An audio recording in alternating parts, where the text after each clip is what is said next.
Hey there. In this video, we are going to use Gauss-Jordan elimination to find the inverse of a given matrix. So here I have a 3 by 3 matrix with rows 1, -3, -3, -1, 1, 2, and 2, -3, -3. Now to find the inverse of this matrix, I'm going to set up an augmented matrix where this given matrix is on the left side of the bar. And then on the right side of the bar is going to be a 3 by 3 identity matrix. So that means that the matrix has all 0 entries except the main diagonal, which will be all ones. Okay, so I have this huge matrix now, and I'm going to focus on the left side of this matrix to make decisions on what row operations I should be doing. But I have to apply those row operations to both sides of the matrix. And what I need to do is turn the left side of this matrix into the right side.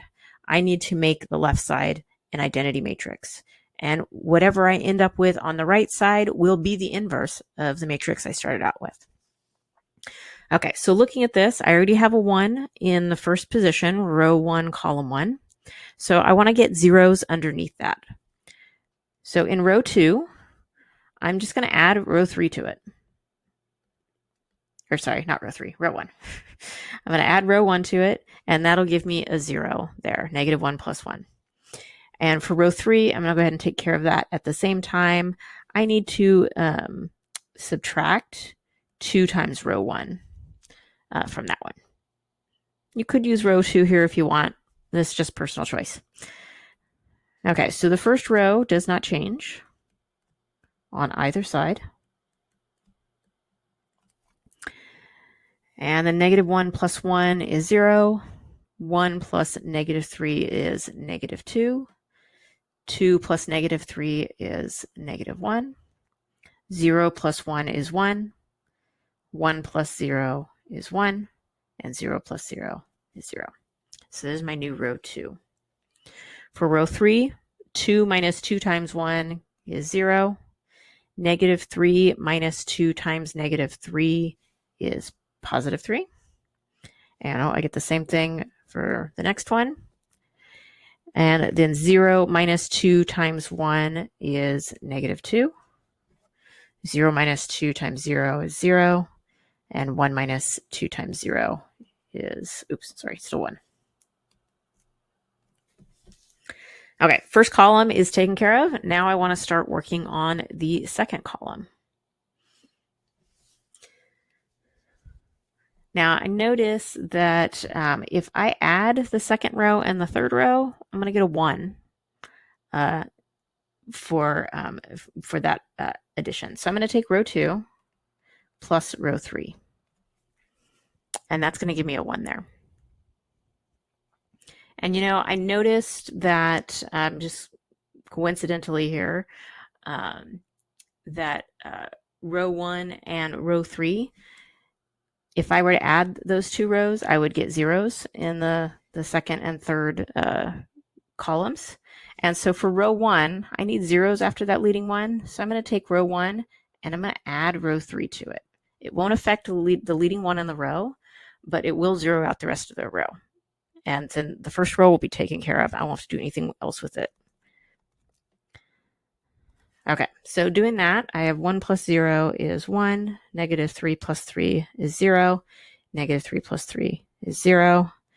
And going to the other side of the bar, 1 plus -2 is -1, 0 plus 0 is 0, and 0 plus 1 is 1.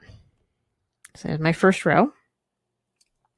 For the second row, I'm just adding row 2 and 3, so 0 plus 0 is 0, -2 plus 3 is 1, -1 plus 3 is 2, 1 minus 2 give me a -1, 1 plus 0 is 1, and 0 plus 1 is 1. And then the third row hasn't changed. Okay, so things are looking really good. I've got 2 of my leading ones, and I got a bunch of zeros in here. So I just need to keep going with that. I need a 0 underneath my leading 1 in the second column. So I'm going to go after this 3 next. And actually, this isn't necessary, but I'm going to go ahead and just divide it by 3, the third row, to get things smaller. Okay, it's not a necessary step. A lot of what you do with these is just personal choice, what makes it easier for you to get this into that form. So that's going to give me a 1, 1, and negative 2/3, 0, and 1/3. Now, we weren't going to be able to avoid those fractions no matter what, so I'm okay with this. We are going to have fractions in our inverse matrix. Okay, so it makes it a little easier to combine things now. I'm going to go ahead and take row 3 minus row 2. And that'll give me a 0 under my leading 1 in the second column.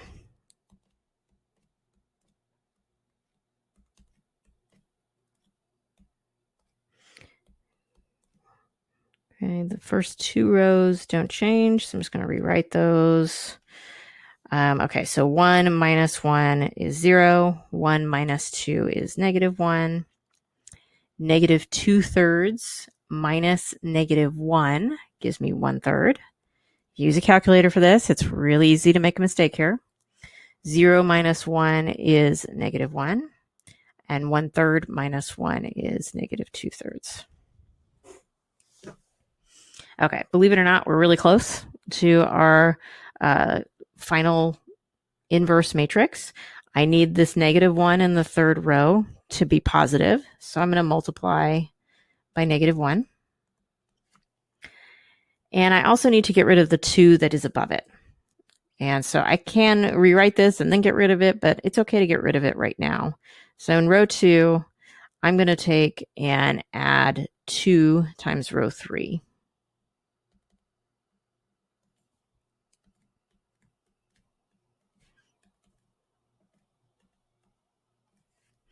Okay, so first row does not change, and I'm still going to have zeros in that first column underneath the leading 1. And so now 1 plus 2 times 0 stays 1. 2 plus 2 times negative 1 gives me 0. Negative 1 plus 2 times 1/3 is going to give me a negative 1/3. 1 plus 2 times negative 1 is negative 1. 1 plus 2 times negative 2/3 is negative 1/3. And then the last row, I just flip the sign of everything. So it's going to be 0, 0, 1, negative 1/3, positive 1, positive 2/3. And now my left side of this matrix is in reduced row echelon form. It is an identity matrix, which means that everything to the right of the bar is a inverse. Now I'm going to go ahead and just write that out. For our final answer, we have negative 1, 0, 1, negative 1/3, negative 1, negative 1/3, negative 1/3, 1, 2/3. Now, if all those fractions are really bothering you, you can write this in a different form where I pull out a scalar multiple. Just be careful when you do it. But this is equal to 1/3. And I'm able to get away with this because they happen to all be denominators of 3. But I can bring out a 1/3, and then I just have to multiply everything inside by 3 to undo that. So I get negative 3, 0, 3, negative 1, negative 3, negative 1, negative 1, 3, 2. So as an equivalent form of it, absolutely unnecessary to do that. But if you see a matrix written like that, you can pull out that scalar. Now, if I wanted to verify that this is the inverse, there's a lot of steps, a lot of places where a simple typo or error could have occurred. So you can always verify your answer by taking the original matrix A and multiplying it by A inverse. So I recommend doing that here It's great practice on matrix multiplication, and it will verify that we did find the correct inverse. When you multiply them, you should get the identity matrix, the 3 by 3 identity matrix.